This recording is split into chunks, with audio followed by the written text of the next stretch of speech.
നിങ്ങളുടെ ഫേവറേറ്റ് സീരിയലുകൾ ടിവിയിൽ വരുന്നതിന് മുൻപേ സൺ നെക്സ്റ്റ് ആപ്പിൽ കാണാം. ഇനി എല്ലാവർക്കും മുൻപേ കാണൂ.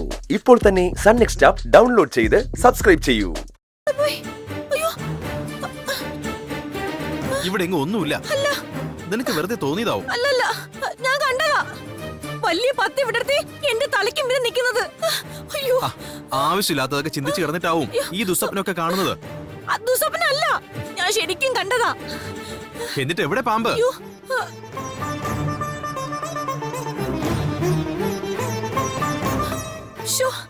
ഞാൻ കണ്ടതാന്നേ. ഇല്ലെന്നേ, എല്ലാം നിന്റെ ഓരോ തോന്നലുകളാ. ഈ തലയുടെ അടുത്ത് പത്തി എടുത്ത് നിൽക്കുന്നത് ഞാൻ കണ്ടതാ. എവിടെ പോയി?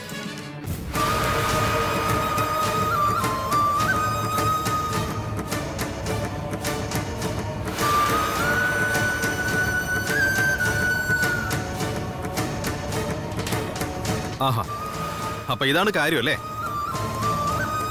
നീ എന്തിനാ കുഞ്ഞിന്റെ കയ്യിൽ നീ ശിവരൂപം എടുത്ത് നിന്റെ തലേണക്കടിയിൽ വെച്ചത്? വീണ്ടും മോഷണം തുടങ്ങിയോ? അയ്യോ, അത് അവളുടെ കയ്യിലിരുന്ന ശിവരൂപ അല്ല. അല്ലേ? അല്ലെന്നേ.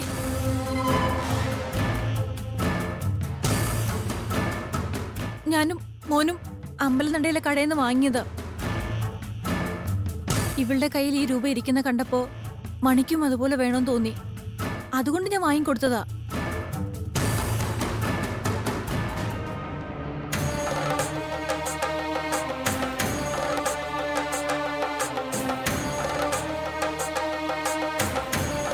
ഈശ്വരന്റെ പ്രതിരൂപങ്ങൾ കിടക്കുന്ന തലേണക്കടിയിലാ വയ്ക്കുക.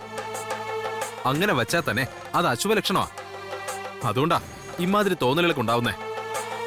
ഇത് ഇവിടെ അല്ല വെക്കേണ്ടത് മോളെ.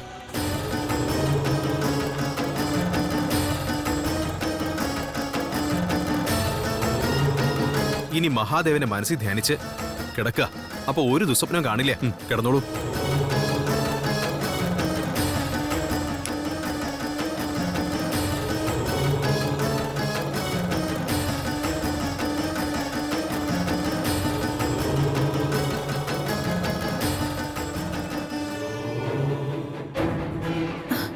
എന്റെ ദൈവമേ, എന്നാൽ എന്തൊരു സർപ്പമായിരുന്നു അത്. പേടിച്ചെന്റെ നല്ല ജീവൻ അങ്ങ് പോയി.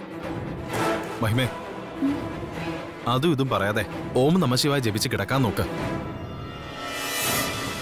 നാളെ രാവിലെ ക്ഷേത്രത്തിൽ പോകാനുള്ളതാ.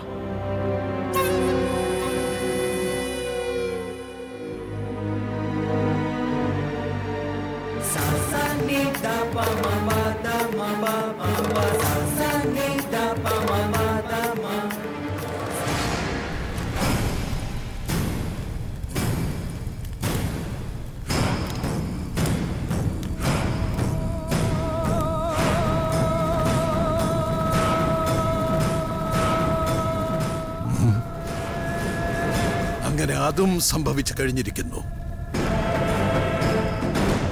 ഈ മുഹൂർത്തത്തിന് വേണ്ടിയാണ് ഈ അഘോര കാത്തിരുന്നത്. ശിവഭക്തയായ ശിവപ്രിയയുടെ കൈകൊണ്ട് തന്നെ അത് സംഭവിച്ചിരിക്കുന്നത്. എനിക്കിത് മതി. എന്റെ ആഗ്രഹങ്ങൾ സാധിച്ചു തന്ന എന്റെ മൂർത്തികളെ, നിനക്കീ ഉള്ളവന്റെ പ്രണാമം.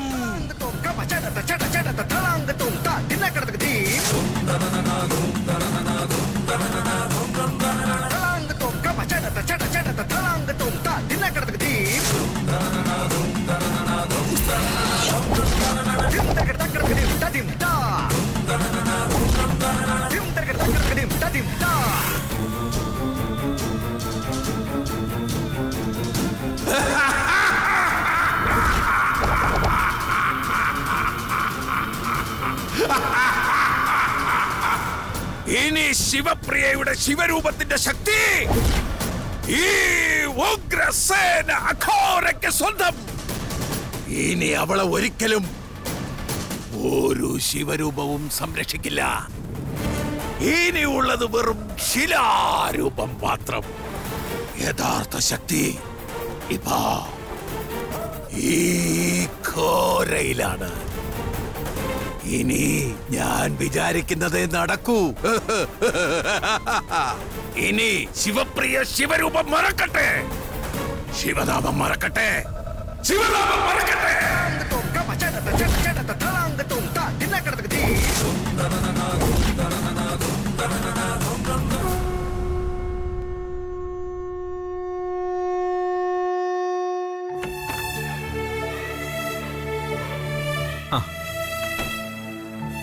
മോൾ ഇതുവരെ എണീറ്റില്ലേ?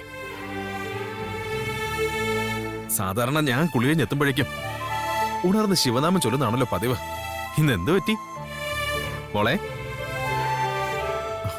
മോളെ ശിവപ്രിയെ, ഈശ്വര, കുഞ്ഞിനെ കടുത്ത പനിയുണ്ടെന്ന് തോന്നുന്നല്ലോ. തീ പോലെ പൊള്ളുന്നുണ്ട്. മോളെ ശിവപ്രിയെ, എന്റെ ദേവി, ഇത്ര പെട്ടെന്ന് എന്താ എന്റെ മോൾക്ക് പറ്റിയത്? മോളെ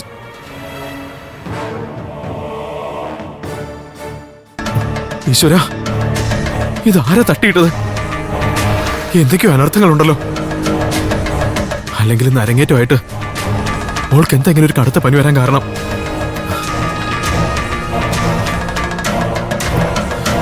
മോളെ മോളെ ശിവപ്രിയെ, ഈശ്വര, ഞാനിപ്പോ എന്താ ചെയ്യേണ്ടത്?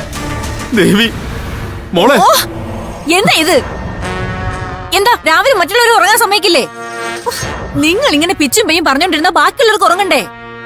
കുഞ്ഞിന് കടുത്ത പനിയാ, പൊള്ളുന്ന ചൂടുണ്ട്. അത് ഈ വെളുപ്പാൻ കാലത്തും പാതിരായ്ക്കും മഞ്ഞും മഴയും കൊണ്ടിട്ടായിരിക്കും. കുറച്ച് കഴിയുമ്പോ എവിടെന്നെങ്കിലും ഒരു ചുക്ക് കാപ്പി സംഘടിപ്പിച്ച് കൊടുത്താ മതി. ഏയ്, അതുകൊണ്ടൊന്നും ഇത് മാറുന്ന ലക്ഷണമില്ല. നല്ല പനിയുണ്ട്. ഈശ്വര, ഇനിയിപ്പോ എന്താ ചെയ്യാ? ഇന്ന് ഇവളുടെ അരങ്ങേറ്റമാണല്ലോ ദേവി. മോളെ മോളെ, ഞാൻ അമ്പലത്തിലൊന്ന് പോയിട്ട് വരാം. മോളുടെ പേരിൽ ഒരു വഴിപാട് കഴിക്കട്ടെ. എന്തെങ്കിലും അനർത്ഥം ഉണ്ടെങ്കിൽ അതൊക്കെ മാറുമല്ലോ.